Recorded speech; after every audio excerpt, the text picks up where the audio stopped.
Greetings and salutations, you lovely degenerates, and welcome back to the Fuzzy Wallflower. I'm your host, Corey. This cocktail we're going to make today is one I discovered over the Christmas holidays. And I was at home. I had kind of a sweet tooth moment. And I didn't feel like going to the store to get anything because I don't keep any of that stuff around the house. And so I thought, well, surely one of these cocktails will satisfy that craving. And I dove into the Ultimate Bar book because it's a much more modern book and much more variety of drinks. And I found one called the Chocolate Almond. And lo and behold, it did the trick. That's pretty easy. It's all, equal parts. You can make it as a shot. You can make it, in a batch if you want. It's a very desserty type drink, so I wouldn't drink a whole lot of them, but yeah, it was very yummy. That's why I'm bringing this to you now.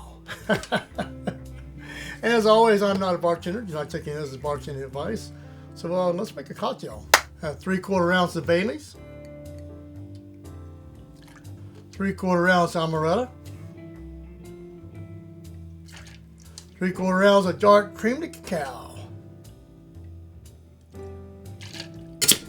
and it's shaking time.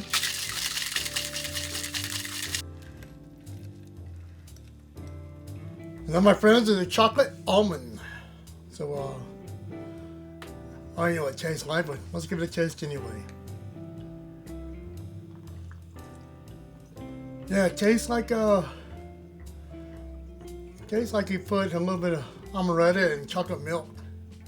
Very good. I think you could float that on ice cream. Oh, that'll be good. Probably go good in coffee.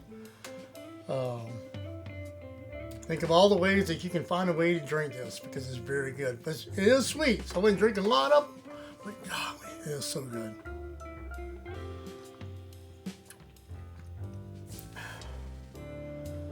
Yeah, I definitely recommend this one.